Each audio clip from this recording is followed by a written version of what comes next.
Famous Indian botanical garden, also known as the Kolkata Botanical Garden, or in other words, the Acharya Jagadish Chandra Bose Indian Botanical Garden, is a national botanical garden situated in Shibpur, Howrah, near Kolkata in the state of West Bengal.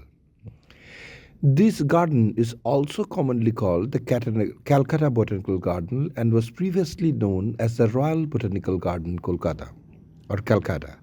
The garden exhibits a wide variety of rare plants and a total collection of over 12,000 specimens spread over 109 hectares. It is managed under the Botanical Survey of India under the Ministry of Environment and Forest, Government of India. The garden opens between 5 to 7 a.m. in the morning and closes up to 5 p.m. in the evening.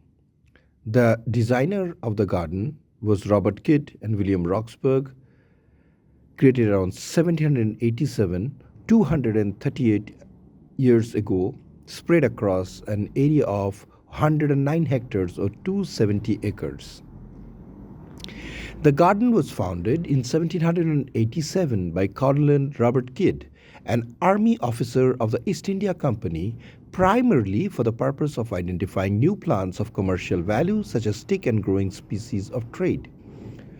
In a written proposal to the then Governor General John Macpherson to establish the garden, Kidd stated, "It was not for the purpose of collecting rare plants as things of more curiosity, but for establishing a stock for disseminating such articles as may prove beneficial to the inhabitants as well as to the natives of Great Britain and which may ultimately may tend to the extension of the national commerce and riches." India was undergoing mass famine in the 18th century as a result of political turmoil, in addition to severe socio-economic crisis. Robert Kidd's garden proposal was motivated by the desire to increase agricultural revenue in an effort to end food scarcity and promote economic growth. Furthermore, Robert Kidd was accustomed to growing various plants from the East Indies which were obtained from the East Indian Company's voyages. The East India Company's Court of Directors supported Kidd's ambition to establish cinnamon, tobacco, dates, Chinese tea, coffee in the garden due to its economic benefit. Tea, for example, was a highly commodified plant that was indispensable to the European economy. The indigenous tea plants of India were not able to be produced in mass quantities, leading to the kidnapping of Chinese gardens and their tea plants. Chinese tea was first transplanted to the Calcutta Botanical Garden, and a larger tea plantations in Ooty and Nilgiris were soon established by forcing the people of Assam and Utsi to relocate. Additionally, cacti such as nopal were removed and imported from Mexico and established in the garden to produce textile dyes, an industry which Spain dominated. Joseph Dalton Hooker says of these botanical gardens as amongst its greatest triumph may be considered the introduction of the tea plant from China. The establishment of the tea trade in the Himalayan Assam is almost entirely the work of superintendents of the gardens of Calcutta and Saharanpur. A major change in policy, however, was introduced by the botanist William Roxburgh after he became the superintendent of the garden in 1793.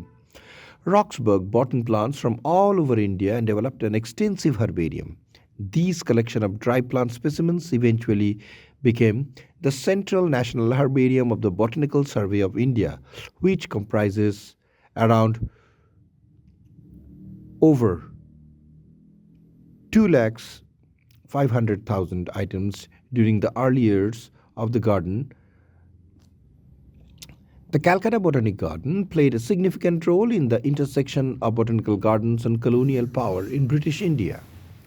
As a center for plant research and cultivation, it became an important tool for scientific advancement and economic development. However, its functions were closely tied to the political and economic goals of the British East India Company.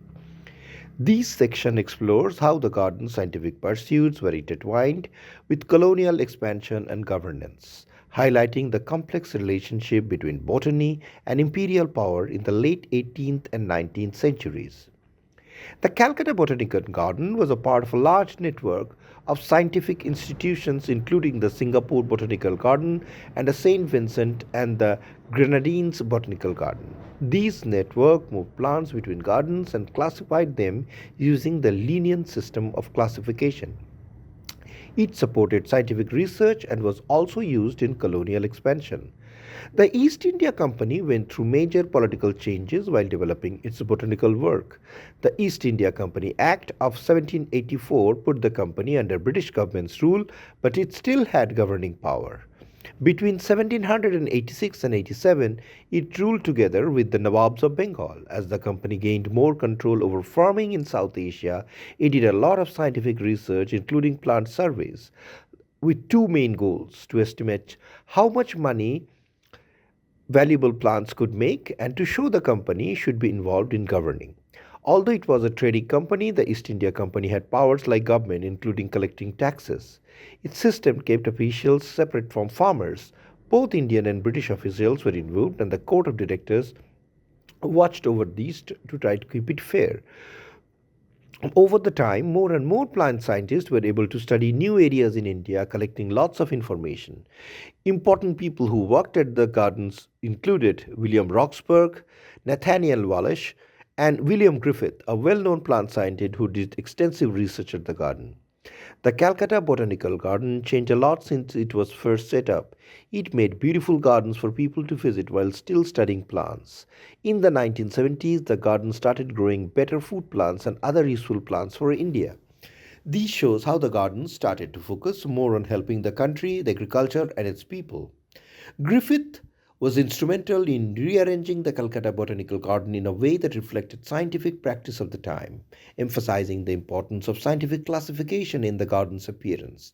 Griffith often criticized the layout of the botanical garden under Wallis's control, as he believed it did not have the qualities of a traditional European garden. These qualities included uniformity of design, adaptation of particular parts to particular purposes, including those of science and instruction.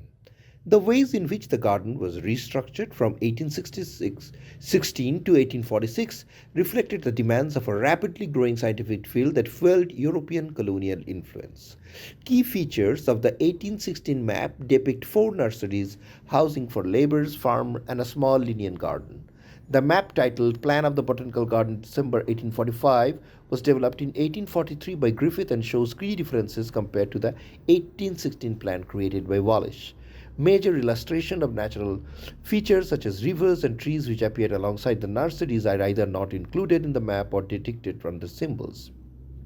A large teak plantation replaced the native housing, and the landscape is clearly divided into two large divisions, indicating that science was used to categorize this vast natural landscape. An emphasis was placed on labeling plants and categorizing the different areas of the garden, which, according to Griffith, allowed it to be a garden of science and instruction.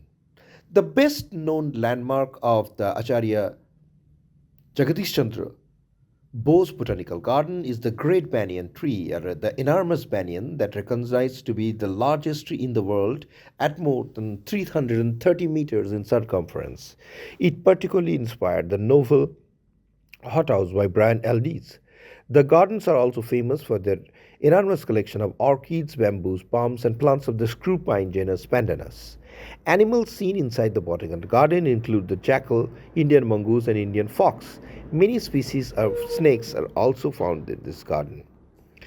The Indian Botanical Garden is an outstanding monumental collection of plants and other natural resources that is essential for the economic development of the country. From time it was established and from the hands of the British colonial masters and scientists to the present day control of the botanical garden under the prestigious Botanical Survey of India, the garden has catered not only to the study of plants, its preservation in the form of the herbarium sheets and the Central National Herbarium, but also in the quality and the study of plants in the fields of taxonomy, anatomy, morphology, plant phylogeny, classification, evolution, agriculture, horticulture, and in various other disciplines of plant science, particularly in biogeography, biodiversity studies, and also in a better understanding plant ecology. through consistent efforts in improving the quality of the garden. In the 80s and 90s, for some years, the garden was neglected. Several cyclones that hit the garden during this process has also disrupted a lot of precious trees and plants that were completely ravaged and damaged. But just like Phoenix, it re-emerged from its older destruction, and today it houses as one of India's premier and very significantly important research botanical garden. Hundreds of tourists and other aspirants who are interested in plants visit the garden to get a glimpse of the diversity of the plant world captured over an area of 109 acres, and in understanding and appreciating plant life and its deep association with ecology. The entire garden is host to over 100 to 120 species of birds that find their nest across the garden. Also, sometimes migratory species come and temporarily get lodged in this garden and helps in enriching the biodiversity quality of the garden. But nonetheless, over the years, the botanical garden has evolved. It has gone through good and hard times, rough and sweet times, to establish itself today as one of the premier center for botanical research in modern post-colonial Republican India. It is important for public to understand the importance of plants, and none other than the botanical garden provides an adequate opportunity for them to know about the plant life, the mysteries and myths surrounding plant life, and in understanding how plants impact our life and how it is important for our agriculture, horticultural, forestry, and other related human activities that helps in the growth of our civilization. It is important to understand that agriculture evolved from the dawn of human civilization, and it is therefore important that through the study of botany, particularly classical botany, we need to understand and appreciate the importance and the role of plants in our society and work towards in creating a better environment for them. The botanical garden not only houses rich diversity of plants but also serve as a sanctuary for highly endangered and critically endangered species that are at a high risk of getting extinct in their wild habitats due to several factors, the most important being anthropogenic pressure. Under these circumstances, botanical garden, like the Indian Botanic Garden, serves as a sanctuary for the preservation and conservation of rare species of medicinal and other important commercial plant species that are necessary for the growth of the country and in building the economy. And above all, for the sensitization of the public about the importance of the plant, the Indian Botanical Garden has stood as a monumental institute for several years and decades, surviving various odds to stand to this day as a monument of Indian plant research. Shaikat Kumar Basu, Bureau Report, Kalinga Chronicle TV.